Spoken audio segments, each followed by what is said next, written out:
Hey there, I wanted to take a brief moment and welcome you to the Focus Point podcast. If this is one of the first episodes that you're hearing from us, please head over to our website, thepointoffocus.com, where you can find out some more information about who we are, what we're doing. You can also find other podcast episodes and blog posts there as well. That's thepointoffocus.com. I'm so glad that you decided to give one of our episodes a listen. I really hope that you will be blessed and encouraged through what you hear in this episode. I also encourage you to share this episode with your family and your friends. Once again, I just thank you for taking some time and listening to our episode. Now, let's dive in to today's episode. Well, I've been excited for today's episode for a little bit. Once we kind of figured out where we're going, we're still going to be in our Shining Light series. This is episode 4 of that series, by the way. If you want to go and catch up, they are all in our archive. In these first episodes, we have been going through the prologue, which is the first 18 verses of the Gospel of John. We're going to continue to do that today. So if you have a Bible, whether it's paper or electronic, you can go ahead, open it on up to John chapter 1. And here in a minute, we'll read the prologue as we normally do. But then we're going to enter into more of like a conversation that I've been having with God, and that God has been kind of showing me some different things, and it's really helped my relationship with Jesus. And the verse that we're looking at today, originally we were going to conclude the prologue today, and we were going to move on to the rest of John 1, but I just felt like we had to stop here on this one verse, John 1:14, and just kind of have this conversation and break down the verse. So it's kind of going to come in two parts. One, the conversation part that's going to kind of start after we read the prologue is going to kind of feel maybe disjointed a little bit, if you will, I guess. Maybe a little bit more chaotic feeling, I guess. I don't know, because it's going to be more just me kind of relaying what I've come to know and how I feel about this certain stuff and what God has revealed to me about it. And it's going to kind of feel that way. There's not really any, like, quote-unquote notes, I guess, if you will. When we break down the verse, that's a little more, like, organized and note-wise. This is just more a couple years of stuff kind of just put in here. And it's about what we've talked about already in the prologue text. And it's just kind of, this verse just kind of brings in a moment where we can talk about it a little bit. And so we're going to do that. And next week we're going to kind of finish off the prologue of this gospel. And so I'm really, really excited to dive in. But as I said, we are going to read the prologue. So if you're in John chapter 1, we can go ahead and we'll read this together. And then we will go from there. So it says, "In the beginning, the Word already existed. The Word was with God, and the Word was God. He existed in the beginning with God, and God created everything through him, and nothing was created except through him. The Word gave life to everything that was created, and his life brought light to everyone. The light shines in the darkness, and the darkness can never extinguish it. God sent a man named John the Baptist to tell of the light so that everyone might believe in because of his testimony. John himself was not the light. He was simply a witness to tell about the light. The one who was the true light, the one who is the true light, who gives light to everyone, was coming to the world. He came into the very world he created, but the world did not recognize him. He came to his own people, and even they rejected him. But to all who believed him and accepted him, he gave the right to become children of God. They are reborn, not with a physical birth resulting from human passion or plan, but a birth that comes from God. So the Word became human and made his home among us. He was full of unfailing love and faithfulness, and we have seen his glory, the glory of the Father's one and only Son. John testified about him when he shouted to the crowds, "This is the one I was talking about when I said, 'Someone is coming after me who is far greater than I am, for he existed before me.' From his abundance we have all received one gracious blessing after another. For the law was given through Moses, but God's unfailing love and faithfulness came through Jesus Christ. No one has ever seen God, but the unique one, who is God himself, is near to the Father's heart. He revealed God to us." And so, as we embark on this, this prologue, just reading it every time we do it, and just being able to kind of study it has really been helpful to me. So, a couple years ago, I volunteer at my church, and I typically try and have some kind of theme or some kind of idea that I want to kind of tie in, something that I want the kids to understand over a couple months, maybe over half the year, or maybe even over the entire school year. I do it school year to school year typically. And so a couple years ago, the theme that I wanted them to understand is human Jesus, right? And so when I say that, I mean this side of Jesus. And once again, I'm going to stop. Once again, this is just my personal stuff with God that I want to share. This isn't like meant to be theological, but the concept, this foundation, is so powerful to me that I want to share it. And I shared it with the kids, and I've shared it with a couple other people, and this idea. Maybe it's elementary or maybe it's not, but this idea, right? And so this idea of human Jesus. Hebrews tells us that we have a high priest who was tempted in every way, yet he didn't sin, and all of this stuff, right? So it's like, so he had every ability of us, right? But what we see here is sometimes this fully God, fully man concept is a lot. And a couple years ago, I was drawn into this idea that Jesus was human, and sometimes we miss it. Because if we look at the gospel, like when I say the gospel, I mean the entirety of the gospel, Matthew, Mark, Luke, and John. And we see a lot about Jesus healing people and walking on water and feeding 5,000 people and raising Lazarus from the dead and doing all of these different things, these God things, right? You know, it says in the Gospels that, but Jesus knew what they were thinking, and these kind of things like that. And it's always been right there in the forefront. But we miss some of the other stuff because it's not as prominent, or because of the other stuff, we may not see it as quickly or as easy as we do the other stuff. And this is all just me. Once again, like, I could be talking on an elementary level where people are like, well, glad you caught up, buddy. But this, for me, was revolutionary in my life.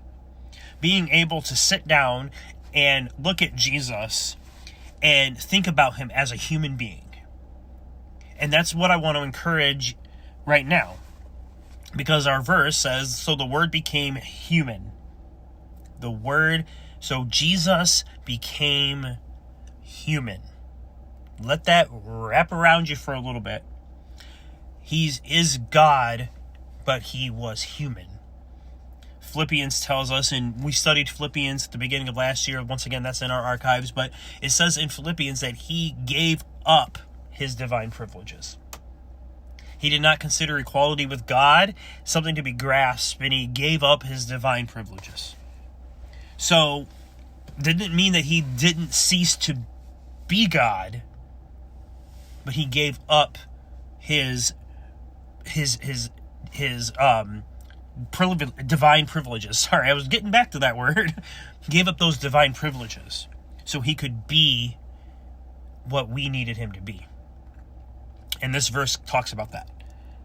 But so now when I read that, and I read that he was tempted in every way and he didn't sin and all of this, not only does it make him like the greatest example for us, we go through our lives and we say, even just last week with the kids that I volunteer with, we talked about who's made a difference in your life, right? And we got a list of people. Sometimes one person comes to mind. This was a very influential person, right, in our life, whatever it is. But we all have those people that were good examples for us, that helped us lead a better life, or help us go down a better path, or kind of change the trajectory of our life because we really listened to their advice. And I've got a couple people that come to my mind. But Jesus is this ultimate example. Because if he was tempted and tested and everything that we were and that we are, then this makes him the best example for us to follow. But once again, the Jesus became human. So that means he dealt with things that we do. And we miss that because we're like, oh, well, he's God. So he knew this was coming. He knew that was going to happen. He knew all of this stuff. But that doesn't mean that it doesn't hurt any less. Because here's the thing, he gave it up, right? Even though he could still heal people, even though he knew what was going to happen with Judas, and he knew what was this, that, and he knew that he was going to raise Lazarus from the dead, and he knew that he was going to walk on water to show his disciples something, and he was going to feed 5,000 people with that little lunch that he got. He knew all of those things. He knew he had the power to do it, but that doesn't make him any less human. And when we think that way, and we see the things that Jesus dealt with, Luke tells us that he grew in wisdom and stature, which means he grew just like we do. He gained information just like we do. Yeah, but he was God. Yeah, but we can miss that, see? Because he's God, so he already knew everything. But he grew in wisdom and stature, which means that he had to grow and he had to gain wisdom and understanding. And when we look at it that way, it's different. Yeah, but he knew that Judas was going to betray him. Yeah, but even if you knew that a friend was going to betray you, and sometimes maybe you do, it still hurts, right? Even if you knew that a friend was going to betray you, it still hurts you. And not just one friend, but like all his friends left him in a moment that he needed them the most, and the sadness and the sorrow and the pain that he had there. When he enters into this space with Mary and Martha and Lazarus, he didn't go right away, but he came later and he entered into that space. He wasn't mad at them for being upset at him. Have you ever had somebody not show up when you ask them to come? Hey man, I need you to come over for a little bit. I really got something with all this stuff like that. And they come hours later or whatever. In John 11, it's days later. But he comes in and Mary and Martha both yell at him pretty much. I don't picture it was like, Jesus, if you'd have come sooner, like Lazarus wouldn't have died. Like, I'm pretty sure it's like, hey, you didn't come when we asked you to, man. Like, come on. We can miss this human interaction, and Jesus entered into that space. He didn't get mad in return. He didn't get upset. And someone would once again say, oh, that's because he knew what he was going to do. Okay, but that still doesn't mean that he wasn't human. And this idea that they were upset, and he was upset, and it says in John 11 that Jesus wept with them. Jesus entered into their sorrow with them. And I could think of a lot of other examples of this. But John 11 is really the place where that comes up. And even in the woman at the well story that we looked at a little bit last year, in our series, The Jesus Way. When we saw that and how that unfolds. But Jesus came to her And he entered into that space with her. And he knew about her, but he was still human enough that he was able to enter into her space. All of his disciples that he chose. In all of that, Jesus is a human being here while he's on earth. All while he's still God, and so he's able to do some things. And as we shine light on this, as we keep going through the Gospel of John, we're going to see some of this stuff.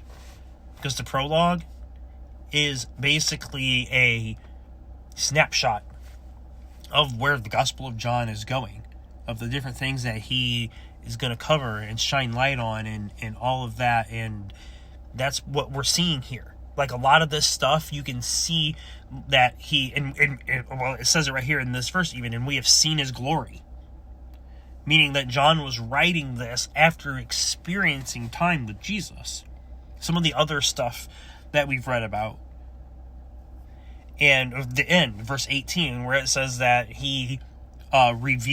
Jesus revealed God to us. And so, it's what I wanted to have with this conversation. And I know, like I said, we could spend several episodes just talking about it. But this idea that Jesus was human. Let's put him in let's strip everything else away from him. And just look at him as a human being and see if it doesn't change your life, really, and see if it doesn't change the way you look at Jesus. Because even if still that another human being could care about you enough to go through what he went through, that's enough right there.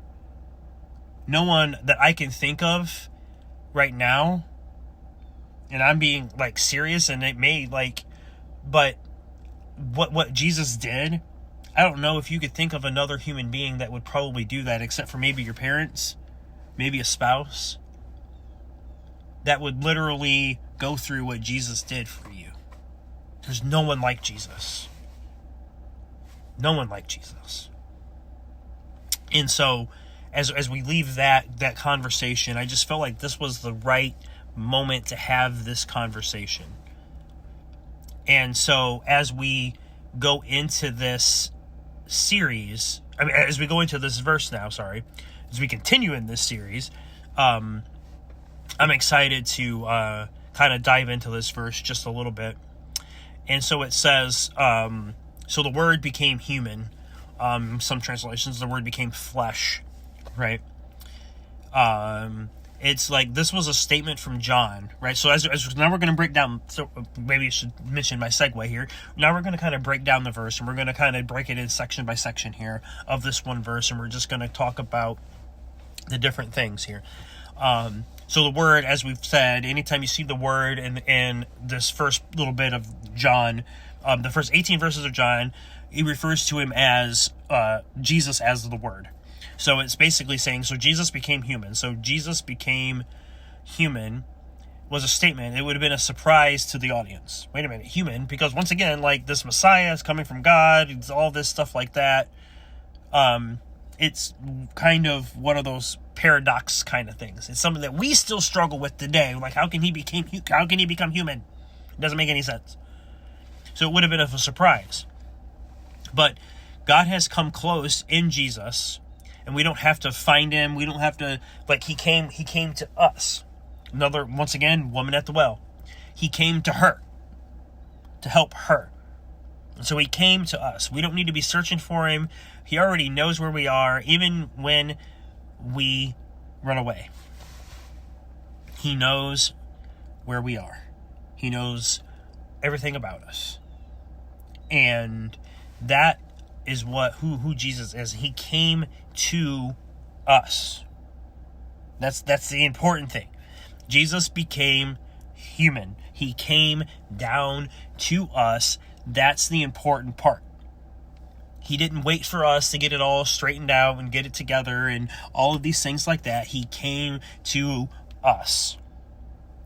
I've talked about that. Anytime I give a salvation opportunity, a salvation moment, as they call them, I always thought of Jesus came to us. We don't need to make it any more complicated than that. Because Jesus came to us, all we have to do is come to him. We don't need to clean it up first. We just come to him. And so the Word became flesh. Jesus came to us to be there with us, to help us, to guide us, and all of that, and to do what no one else could do. To do what the sacrifice system wasn't doing, all of these different things. That is why Jesus came. And then it says, and he made his home among us. Okay, so dwelt among us, and once again in the NIV, this is a phrase that is more like referring back to the tabernacle days. So this could be read, and he dwelt among us, or he made his home among us. He tabernacled among us. He brought his tabernacle to us.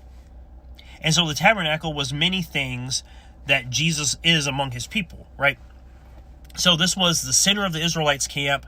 This is where the law of Moses was preserved. This was the dwelling place of God, right? So this tabernacle before the temple, so we're talking like right after Israel's getting out of Egypt, right? We're talking about this moment where God dwelt with his people, and it's where sacrifices were made and all of these things. This was this moment. And that's something that I never thought of before in my study, that I saw probably for one of the first times. If I've been told about it, you hard to remember everything that you get taught. But this idea, tabernacle, he made his home among us.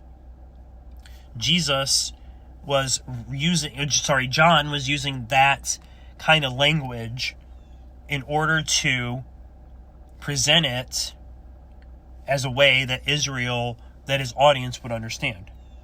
Right? Oh, I remember that. Like, they carried around a tabernacle, and they put it up every time they stopped, and all of this stuff like that. And then they built a temple, which took over a lot of this stuff, and that was the place where God dwelt. And because Jesus is God, that correlation, that imagery makes sense.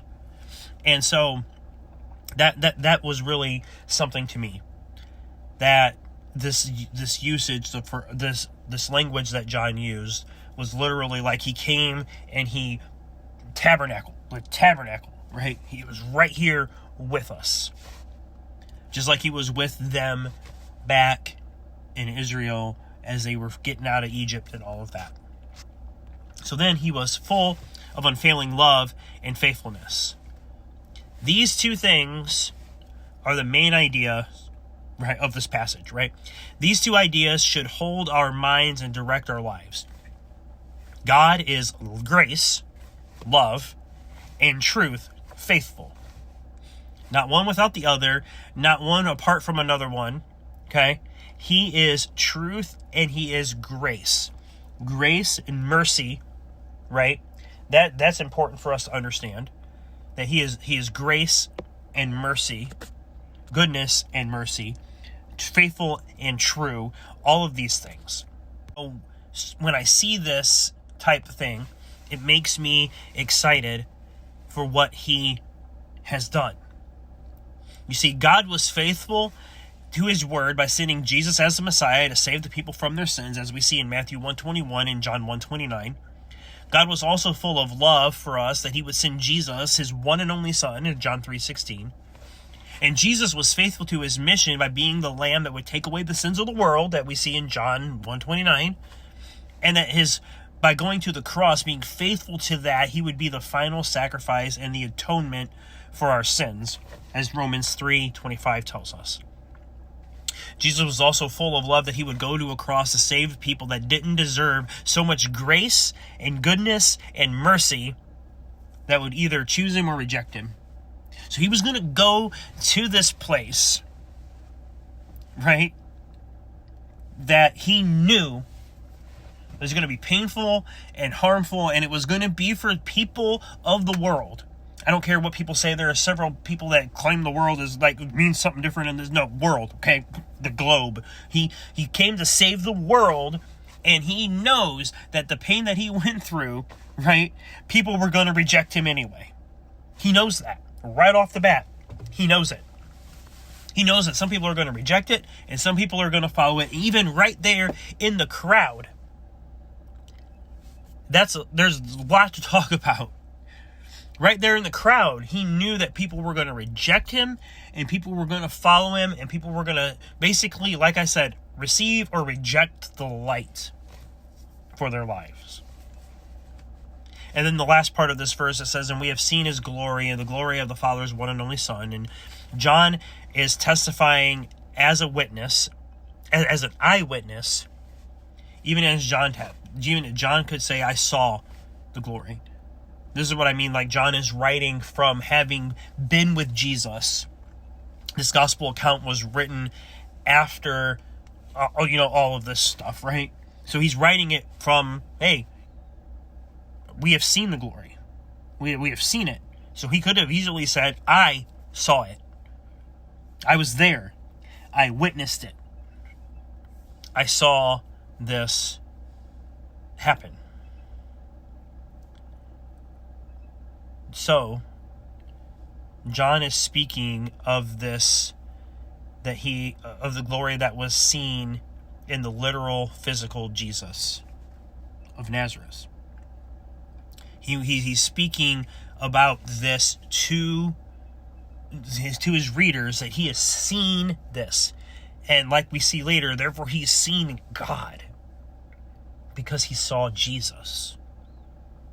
And that is so important. The eyewitness account of Jesus, of John here.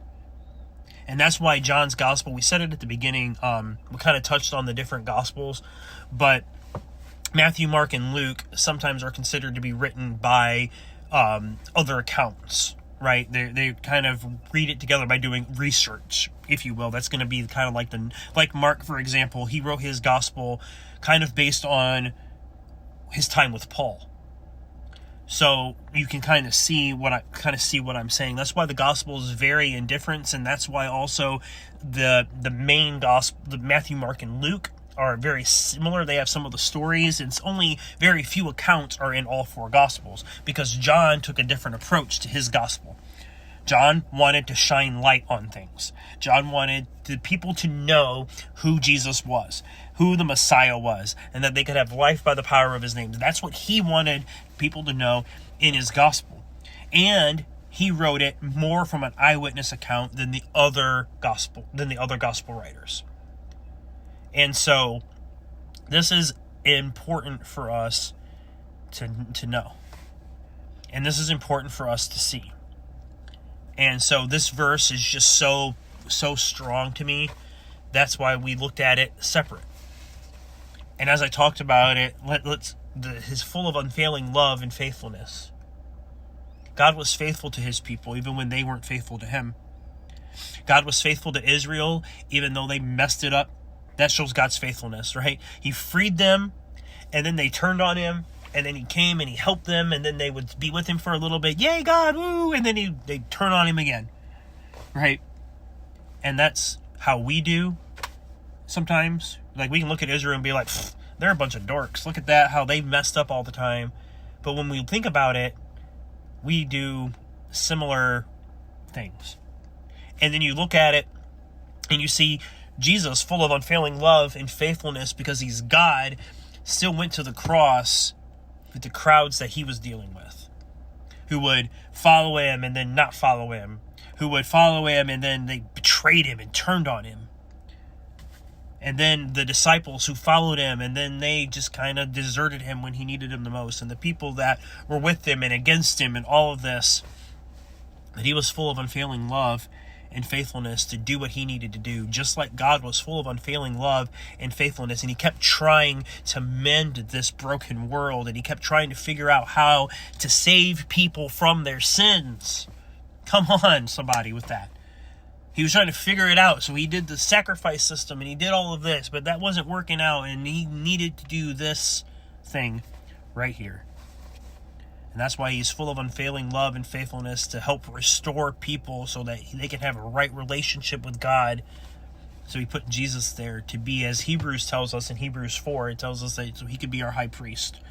So that he could go and he could live the life that no one else could live. So he could be this one and only sacrifice that is mentioned here in this unfailing love and faithfulness. That Jesus would, full of his unfailing love and faithfulness, go to the cross to be that sacrifice. So that now he sits up with Jesus. So now he sits up with God, and God looks at us through what Jesus did, making us able to have a right relationship with God.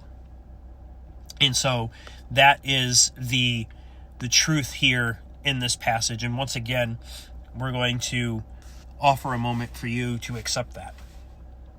It's simple and it's easy. All you have to do is pray the prayer that follows here. And just repeat after me as we do it, because it says in the Bible, it says in Romans 10:9, it says in the book of Romans that the wages of sin is death. Something has to die to take away sin. That's that in a nutshell. That's the Bible in a nutshell. It's something has to die to take away sin, because the payment for sin is death. And up until we can see this through the Bible, people died for the payment of sin, right? When God flooded the earth, he took out trying to start over. He wiped out the world for the payment of sin. But then he kind of went forward, and people just kept having to kind of deal with it. And then he brought in the sacrifice system. He didn't invent it, but he brought in the sacrifice system, where on the Day of Atonement, they could sacrifice an animal for the sins of for the sins of the people, right? And that's what Jesus now has done. He took the payment for sin is death. Also in Romans, it tells us that we all fall short of the glory of God. And here also in Romans, it tells us that Christ died for us while we were still sinners.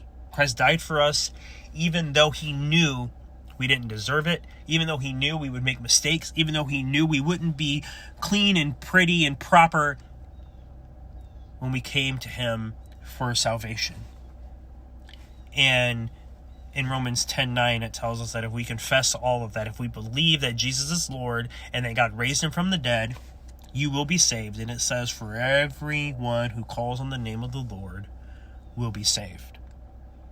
That's about as real as it can get. Right there. The payment for sin is death. Jesus made that payment. So that now, even though we fall short of the glory of God, Christ died for us while we were still in all this mess, so that we can call on his name and be saved. That's it. That's it. That's it. It doesn't have to be any more complicated than that. It's not about cleaning up. It's not about fixing all of your problems first. It's about coming to God so that he can help us clean up the mess. Because God will help us do that. And that is what's important. So if you want to pray this prayer right now, right after me, you can. It's between you and God. That's another part about this relationship thing. It's between you and God. It's just like some of the stuff that happens between your spouse, right, between you and your spouse. That's between you and them, unless you choose to bring it out. What happens, how you resolve things, what issues you have, all of those things, unless you bring it out, it's really nobody's business, right? So this moment with God is between you and God. It's your decision. What you do with it after that is up to you and God. And I know that sounds rough. That sounds really abrasive, but it's between you and God. It really is. And then after that, you can bring people into it, because that's what God wants us to do. God doesn't want us to keep it like John. Like if John knew about the light and he didn't want to testify about it and he just kind of kept it quiet, well, that's not the way that goes. We should want to talk about the way God changed our lives. So, without further ado, like if you want to pray this prayer, it's between you and God. And then next steps, I'll give you some next steps to help kind of make that relationship flourish. And so you can take those steps and be able to help your relationship grow. So the prayer is as follows. So if you want to pray this, if you want to pray it, even if you want to just kind of like recenter back onto the light, let the kind of like turn the light back on. We talked about that a couple weeks ago.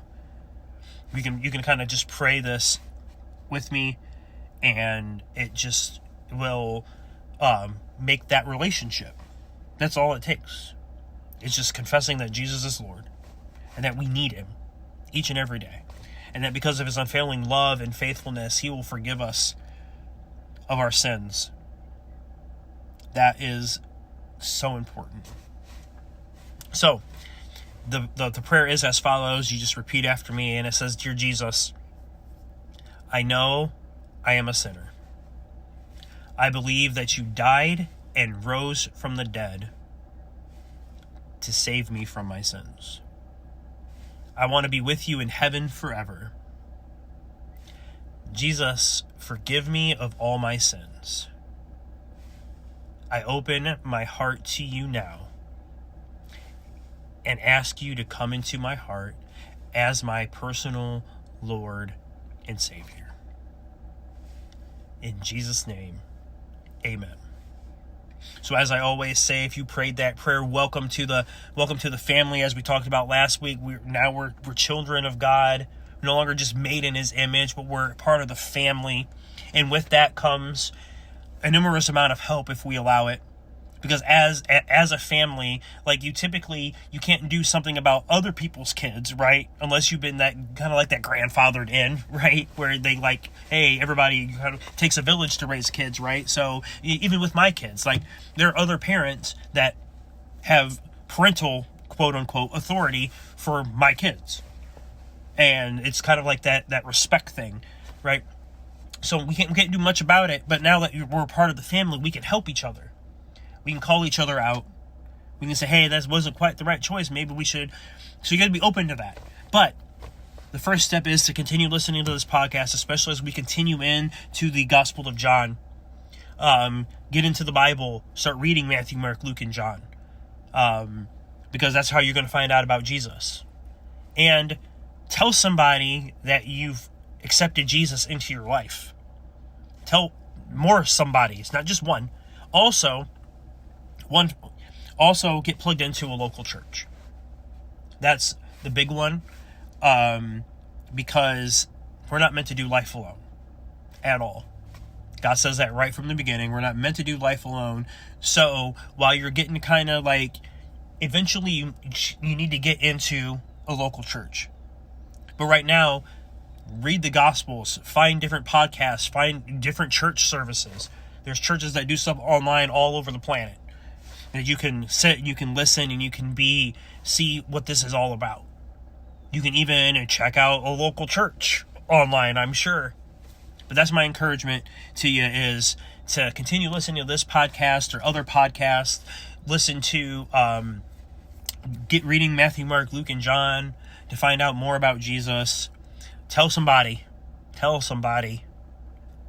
and get plugged into a local church. That is the community that will help you grow and become stronger. And so, without further to say, I hope that you'll be back next week as we continue on in our Shining Light series. So I will see you then.